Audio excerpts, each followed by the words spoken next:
Yuk kita bahas ya. Ya, kita bahas. Sudah hadir di studio ada narasumber kami, ada Mbak Belisa Anggraini, kuasa hukum David Ozora, dan juga ada Bang Aristo Pangaribuan, pakar hukum pidana. Assalamualaikum, selamat pagi. Bang Aristo. Selamat pagi. Selamat pagi. Melisa, selamat pagi. Iya. Kalau dilihat dari wajahnya Mbak Melisa, ini riang gembira juga, tapi beda sama yang diungkapkan oleh jaksa kemarin, beda kan yang ini kan? Mbak gimana Mbak? Keluarga ya kemarin kan hadir juga langsung ya, mendengarkan juga kan isi dakwaan, poin demi poinnya, overall? Ya dari dakwaannya kemarin dibacakan overall cukup baik ya. Ada beberapa pasal yang ringan, ringan ya. 351, take out 354, take out, hanya masih ada undang-undang perlindungan anak tuh yang 76C. Terkait ini kan dewasa ya pelakunya, seharusnya kalau mereka sudah firm, apalagi ada putusan pelaku anak yang udah ada putusannya, itu pakai tag 355 ayat 1 kan harusnya ya sudah nggak usah pakai undang-undang perlindungan anak lagi. Iya. Tapi overall dari unsur-unsur pasal penganiayaan berat. 351 di out itu memang sudah pantas untuk itu tidak di iya, karena penganiayaan biasa kan, sementara ini kan sudah jelas penganiayaannya penganiayaan berat. Gitu, akibat dan dampaknya juga berat. Ini saya rasa kalau terkait apakah ini penganiayaan berat, penganiayaan biasa, itu udah nggak perlu ada perdebatan lah. Kita semua lihat 53 hari anak korban di ruang ICU, sempat koma, bangun dari koma aja 14 hari. Saya rasa itu udah clear lah. Apalagi jaksa juga memasukkan unsur senang ya si terdakwa ini pada saat melakukan penganiayaan terhadap korban. Iya, karena memang ada eskalasi dari proses perencanaan sampai terjadi gitu. Ini kan proses penganiayaan ini tidak spontan ya, tidak dalam artian orang nggak sengaja ketemu lalu tiba-tiba berantem atau tiba-tiba nonjok gitu. Ini bukan spontan, ada tipu muslihat, ada upaya, ada effort sampai akhirnya anak korban bisa ditemui terus dianiaya gitu. Jadi ini udah panjang gitu. Nanti ini akan dibuka dalam persidangan minggu depan oleh ayahnya David terkait dengan seperti apa ancaman-ancaman yang pernah dirasakan oleh David ya. Kita lihat dari chat di HP, sebenarnya begini, kalau dibaca dari keseluruhan isi dakwaan, kami tadinya berharap ada yang agak berbeda dari dakwaan si Mario Dendi dan Shane Lucas dibandingkan yang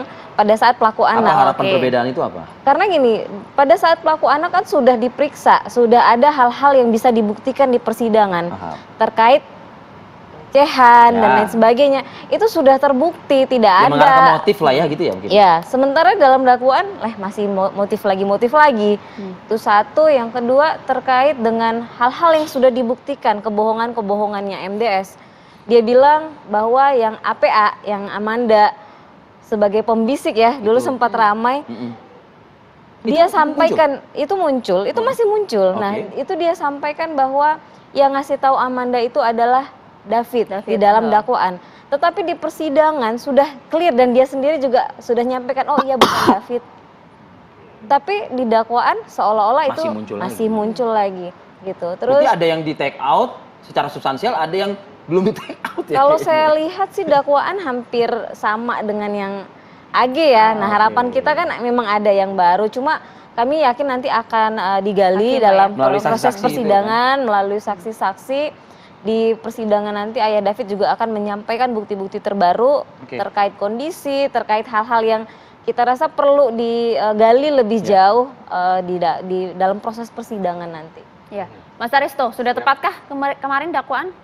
Kalau dakwaan itu kan kita udah dengar-dengar dari kemarin ya. Tadi ada take out 351. Jadi memang kan sekarang kan penganiayaan berencana yang mengakibatkan luka berat. Penganiayaan berencana atau alternatif pasal 76 itu Undang-Undang Perlindungan Anak ya. Jadi itu atau sebenarnya. Jadi kan jaksa itu kan dakwaan itu kan seperti perangkap ya. Jadi dia nggak mau cuma satu aja. Nanti kalau satu nggak terbukti bebas dong. Jadi dia pasang layer 1, layer 2 atau itu namanya dakwaan kombinasi. Jadi ya sudah tepat dakwaan ini, dan konstruksinya kan juga hukumannya itu range-nya antara 7 sampai 12 tahun ya untuk Mario ini.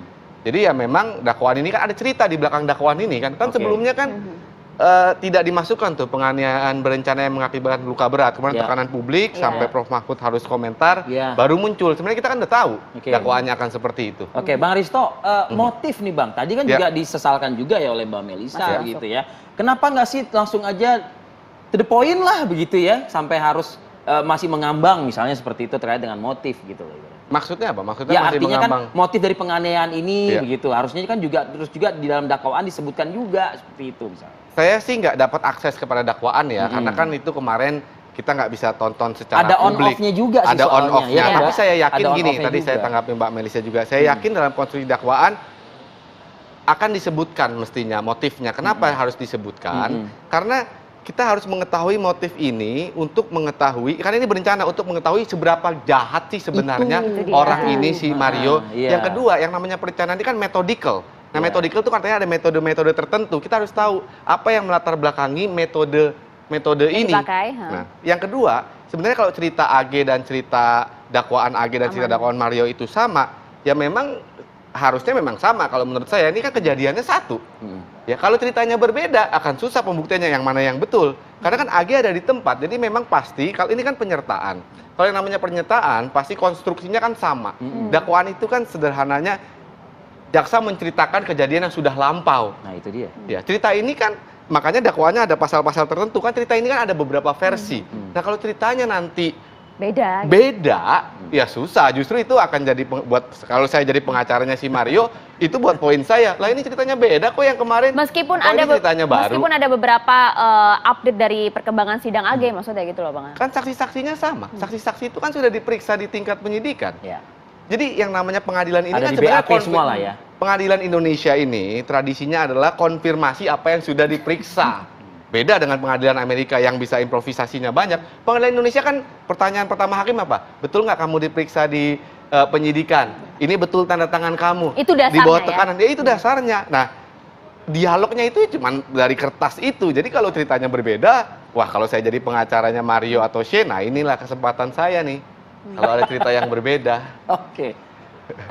Ya saya menanggapi terkait kemarin juga saya lihat Bang Aristo menyampaikan bahwa ini awal-awal sebenarnya penganiayaannya biasa. Iya. Kemudian ada atensi publik sehingga menjadi Luar biasa. luar biasa menjadi penganiayaan berat dan terencana. Saya rasa kita melihatnya justru mengembalikan ke porsi semula.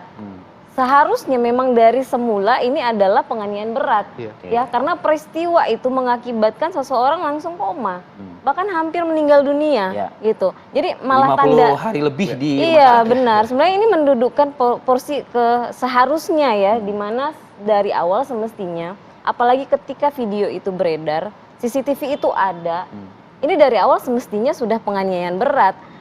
Sebenarnya jadi big question kenapa di awal-awal ini penganiayaan biasa. Gitu loh, bukan karena atensi publiknya gitu sekali lagi, tapi ini kembali kepada fakta yang ada di lapangan seperti apa. Oke. Menurut saya sih itu. Kalau Boleh tanggapi? Ya, Bang Aristo harus merespon hal ini, tapi Ya. kita harus Saya berikutnya kita ya. harus jeda dulu Ya. Mas. Iya, iya. Biar lebih lengkap nanti saat lagi untuk Anda.